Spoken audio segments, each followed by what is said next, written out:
my corner of the internet. I'm Shannon, and today I've got another book talk video to share with you guys. And today we're going to be talking about The Library at Mount Char by Scott Hawkins. Now, my friend Krista, she lent me her copy of this book to read because she had read it and she was like, you have to read this. It's crazy and it's wild and you don't know what's going on for a while, but you just have to read it. So I was like, all right, I always take her book recommendations. So I came home, finally got around to reading it, and oh my word, I don't even know where to begin. I don't even know how to tell you about this book at all. Like normally, if you're new to my channel, normally for my book talks, I'll sort of go through the entire book, giving spoilers before I give any. But I go from beginning to end telling you what happens in the story. That would be literally impossible with this book because first of all, we'd be here for the better part of an afternoon and you still wouldn't understand what I'm trying to tell you because it's that crazy. This is a book that you really need to read to experience for yourself. So I don't even know how long this video is going to be. Probably not very long because there's not a lot I can tell you aside from, well, number one, I don't often read a ton of fantasy. It's not the genre that I'm most drawn towards. As you know, I like horror, specifically haunted house stories, and I also really love sort of family dysfunction stories, suburban dysfunction, if you will. So fantasy is not one that I generally tend to read. I love Neil Gaiman, and he definitely writes a lot of science fiction. That's about as far into it as I go. And I've seen people compare this book to Neil Gaiman, and I could see that. I could see Neil coming up with something similar to this. But the one really crazy thing for me about this book is that this is Scott Hawkins' first published novel. And it reads like this was written by a veteran of writing novels. It does not come across as a debut at all. It's I've heard and I've read some people say that they thought his prose was a little immature and that they didn't think it was incredibly well written, but I thought it was fine. And I thought that the story, I'm sorry if you can hear Trixie tip-tapping all around, but she's whenever I come to film, she's like, what? I'm awake, and she wanders around even though she had been asleep all morning up until this point. Anyway, to me, the complexity of the story is so big and so amazing that, you know, if the dialogue's a bit on the weaker side, it doesn't bother me. Not that I thought it was, but I've heard people complain about that. Okay, I think she's sitting now for a little while. Anyway, you guys, when you first start reading this book, at least for me, for the first, especially the first couple of chapters, I had a moment where I thought to myself, like, is this a sequel? Am I starting off in the middle of a series?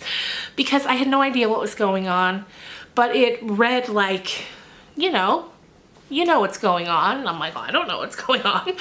But then because Krista had mentioned that she also felt that way at first, I was like, okay, no, it's definitely not a sequel or part of a series. So I just kept going. It took a while to really engage me. The first, I'd say 50 to 70 pages, I was kind of like, this is fine. It's very fast paced. A lot of things were happening, so it's not like I'm not complaining about the pacing or anything like that. It's just you're so confused. But then as time goes by and you get to know more about these characters through flashbacks, you learn about some of the main characters. And that really, I started to really care about them and become invested in the story, and that really kept me hanging on. So at this point you might be thinking, well, Shannon, what's the book about? I don't know. It's about a group of people. They're the librarians is what it's called.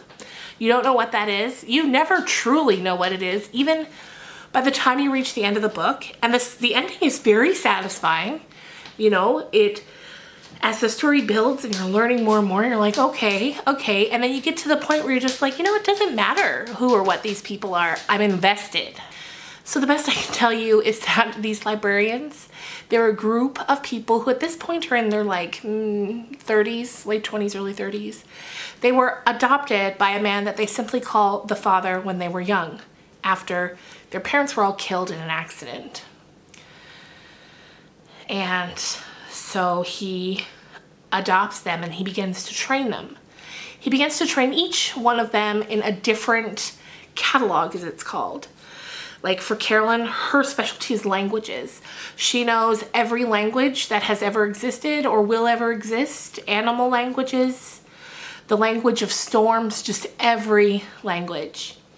And then all of them, I think there's 12 of them in total, or 11 of them, and they all learn something else. And there's a very, very strict rule that Father has, in that you cannot know anything about anyone else's catalog. It's strictly forbidden. If you research it yourself, ask questions, accidentally tell someone too much about yours, there are severe, severe punishments, to the point where for some of them they're killed and then brought back, because the act of being able to resurrect is one of their talents. As time goes on, at first I thought that was because he wanted them to work as a team. You know, he wanted everyone to have their role and for nobody to be able to work on their own, just to keep them as a team and a family. But the more we got into it, and by the time we got to the end, the more I think, well, that's not quite it. He just didn't want anyone to get too powerful, because the more you know of these worldly powers, the more power you have. And of course, as the father, he doesn't want anyone else to be as powerful as he is. But quickly on, when the book starts, he disappears. And there's a lot. There's a lot happening. I don't even, like I said, I don't know how to tell you anything other than that. It's an adventure with Carolyn and the other librarians trying to find where Father is. We meet a few humans along the way, because while these children, they used to be human, they don't really have, you know, when they were children they were human, but now as adults they don't really have any memories of that. A lot of them have sort of regressed into a more animal state, like David and Margaret. They more find their just most basic raw side as they're doing their studies. So it's an adventure, and it's unlike anything that I've ever read. And while I struggle to tell you about it, I can tell you that I loved it. I think I'm gonna give it 5 stars. First I was like 4, but then I was like, you know what, no, I loved this. It kept you on the edge of your seat. It kept you guessing. It was complexly written with, I can only imagine the amount of notes this man had to write.